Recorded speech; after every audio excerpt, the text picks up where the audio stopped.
In the northern region of Vietnam lies one of the most spectacular places on Earth, Trang An, where limestone cliffs tower over rice paddies and the Sao Khe River quietly glides underneath.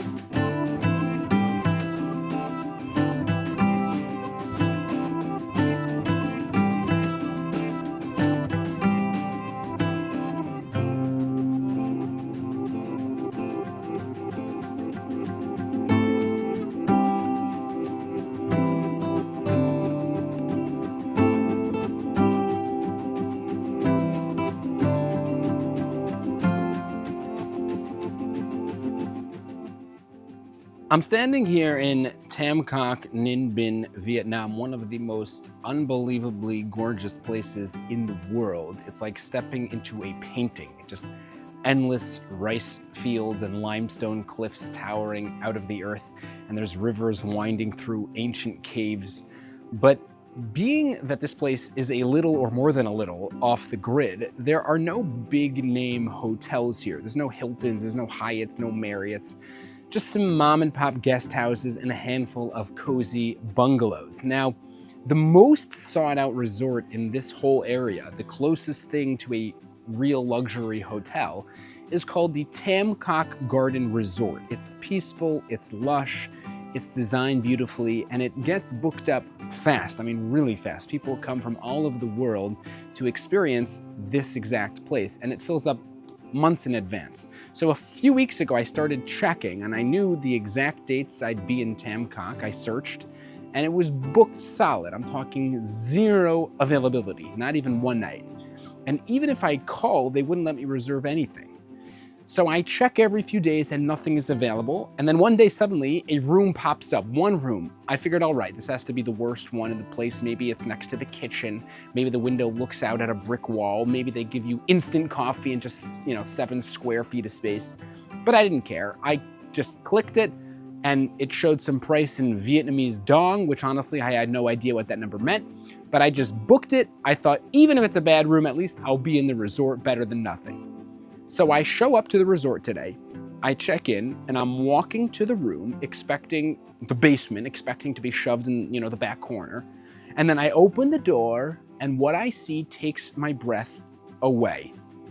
A stunning room, floor to ceiling windows with a mountain view, a luscious bed, a private pool, looked like a 5-star sanctuary straight out of a magazine. And I was confused. So I opened up my email, I went back to the reservation and plugged in the price into a currency converter. And that's when it hit me. This wasn't the worst room in the hotel. It was the best room. And it wasn't cheap either. But it was worth every penny. And suddenly I understood something. The room wasn't available because nobody wanted it. It was available because it was special, because it was different, because it was too good for most people, because it wasn't for everyone.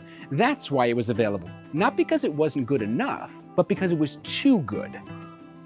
Sometimes in life we look around and see the world running and chasing and grabbing and gobbling up all the rooms in life, people building and acquiring and flashing success, and we sometimes feel left out or overlooked, missing out in life, and we put our heads down and we go back to our quiet lives as Jews of doing chesed no one sees, of learning Torah even when we're not in the mood, or of being kind and patient when it costs us, of putting family before money, of putting spirituality before wealth, and nobody cheers for it. Nobody claps, it doesn't make headlines, you don't get interviewed for it, just some schar that our Chazal said we're gonna get, but we didn't really know what that currency means. It's essentially Vietnamese to us, so we just shrug our shoulders and move on in life.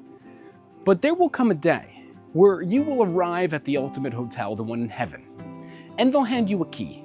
And you're gonna walk down the hallway of that hotel and you'll open the door to your room and your jaw will drop because your room is a palace. All along you thought you were in the second class section, but what you thought was low was actually elite. And what the world chased so desperately was just mediocrity dressed up in gold. Remember this: what's most chaste in life is rarely the best.